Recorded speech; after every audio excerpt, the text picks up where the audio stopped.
on Akalon Waste in game number 2 of this best of 5. In the bottom right-hand location, we have the Red Terran player from Team Incredible Miracle, dubbed the King of Wings. Can he continue his success in Heart of the Swarm? He is MVP.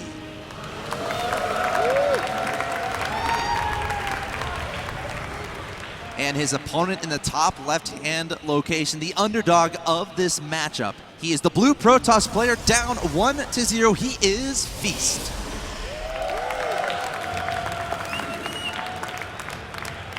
Playing very fast there, shaking his monitor a little bit. A lot of excitement there in both these players as they're heading to game number 2. Nerves even maybe for Feast. I don't know about MVP. That guy's a statue. He is a statue. He's very it's all business. Experienced. This is a business to him. I mean, for him, you know, the first rounds are just warm-up off in a tournament since he expects to make it into the semifinals, if not the finals at the very least. Of course, one thing about Feast build last game, I feel like this is not quite as good a map to use that Blink Stalker play on.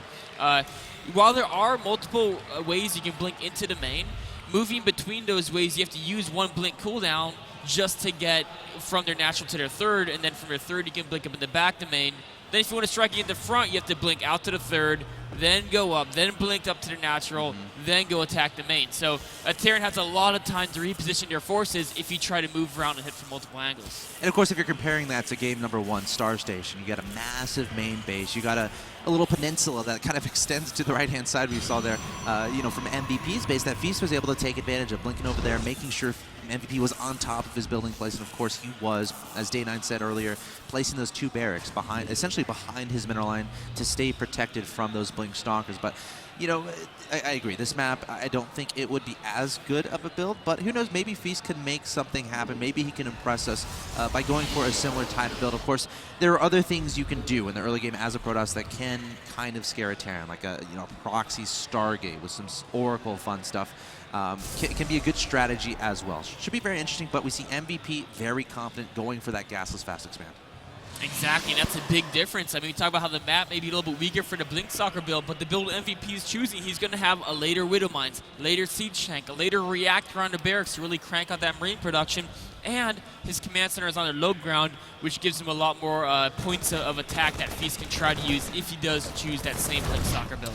Of course, MVP going for this economic play, you know, going for this very fast command center, which means his economy is going to be well ahead of his opponent, you know, at least in the early stages. Of course, Feast, he's on 1 base. He has 2 gases. He has no natural expansion. And it looks like he's going for that Twilight Council again. So we might see him, in fact, I think we are going to see him go for that Blink Stalker play once again. And look at this, his Stalker and Probe are both trying to find that scouting SCV because he really wants to make sure MVP can't realize he has that, he doesn't have that natural expansion, I should say. The SCV, though, it's sneaking around the bottom left. I don't think Feast is going to be able to spot it. His Stalker returns to guard the front of the ramp. Yeah. But at a certain point, Feast is going to want to move out his forces to throw, you know, to put on some pressure and attack. Does MVP, I mean, last game we saw his SCV scout timing was so perfect. He knows exactly when the Protoss will move out to send into the SCV to get back and confirm there's no natural. Stalker going up there to the Watchtower. Might just miss that SCV. But the other Stalker is standing guard. The Watchtower is in range, and he will see that SCV, so he should be able to take him out, I think. The question is, can he take him out before he gets vision of the natural area? Oh, I think that was just on the border. I'm not sure. Very close call there. Did MVP realize what's going on? He has to recognize the possibility of this same build he saw last game, but I don't think he can be as sure of it as he was last game. Not to mention the fact that this game he also has no Widow Mines. He has no Siege Tanks. He's starting Stim, but Feast is surely going to strike before that Stim pack completes. Feast was able to take down an SCV, creating a supply depot, forcing MVP to cancel that. And I think now MVP is starting to wonder, all right, what is going on?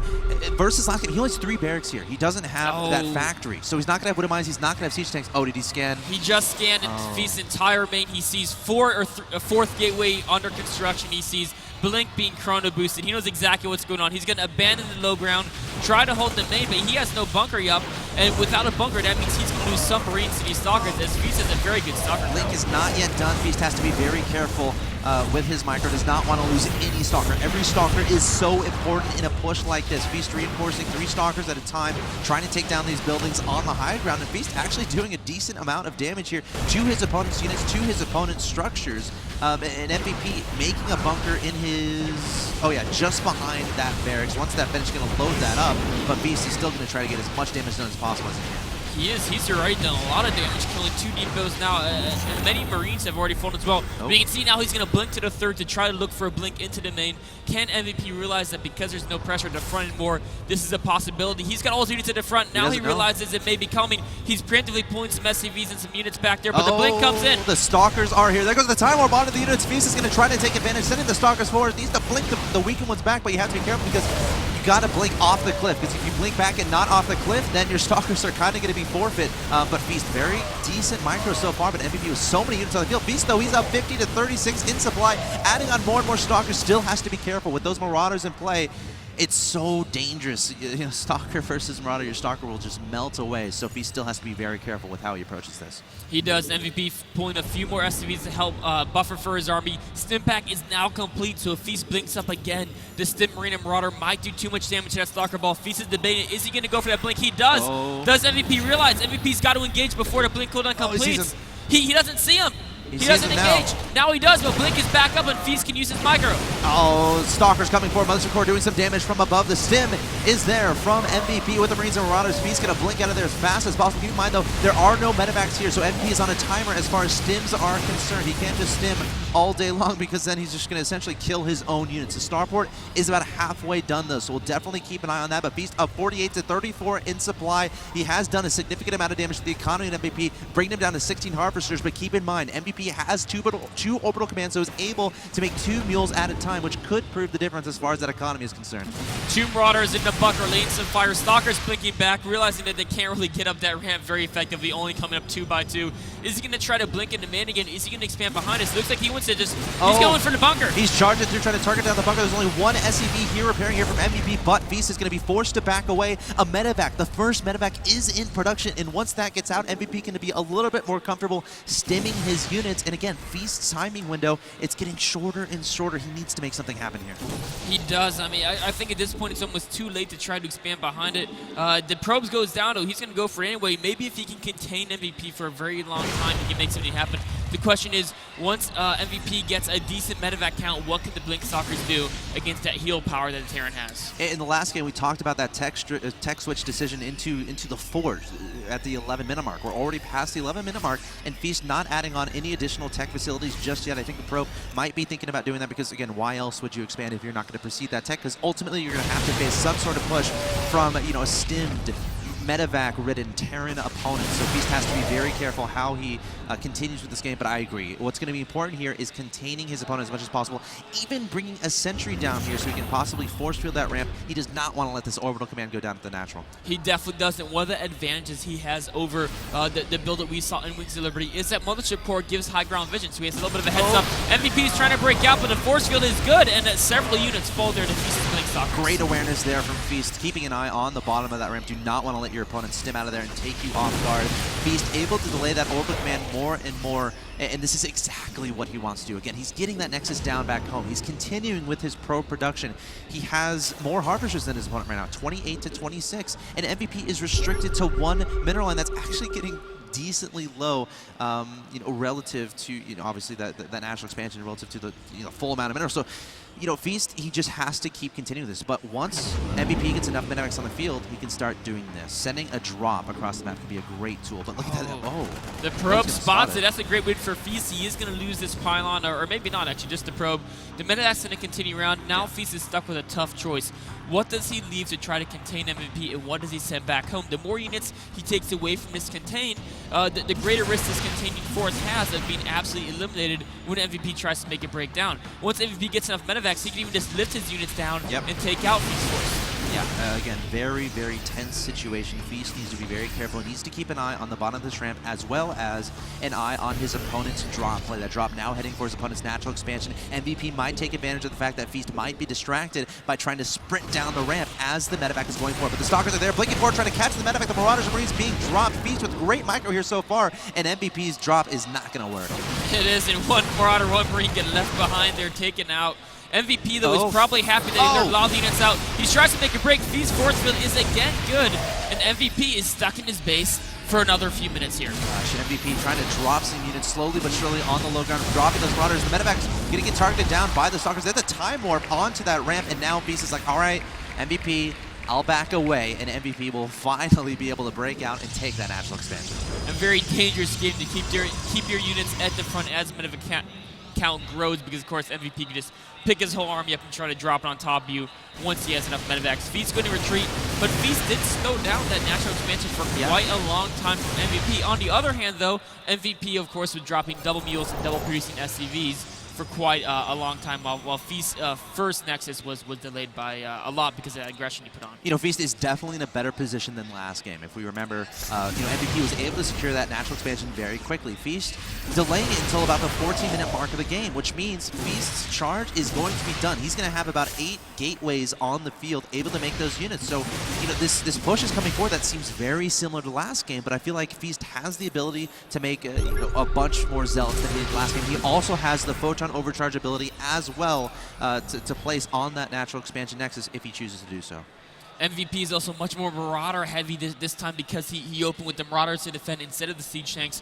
Marauders, of course, very effective against Blink Stalkers, but Feast is switching into a Charge Lot heavy composition, and Charge Lot Archon is great against Marauders. All right, look out for that photon overcharge. MVP trying to... Oh no! He misclicked! He time warped his Nexus!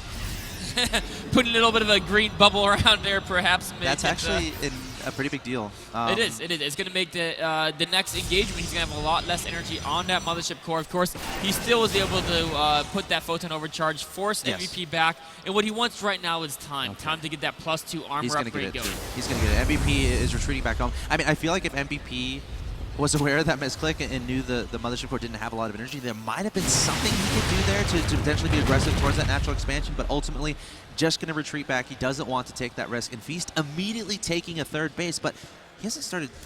Okay, yeah, there's Storm. Like right as I say that, he starts Storm. He's going to start chrono boosting that as well.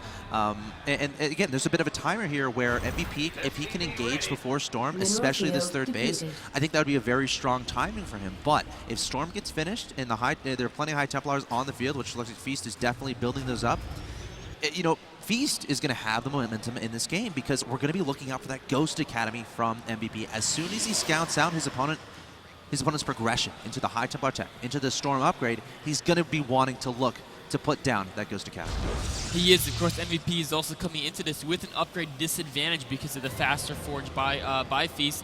And also, you have to realize that MVP is only 5 food ahead of his Protoss opponent. Typically, a Terran wants to be about 20 to 30 food ahead at this point in the game. So Feast's army is significantly larger than a classic Terran versus Protoss game at this point in the game. MVP, though, has a lot of Marauders looking to put on some aggression here. We're moments away from Storm finishing about 5 StarCraft 2 seconds, so it looks like Feast is going to get that out in time. MVP is aware of that third base, sees those folks mining in that direction.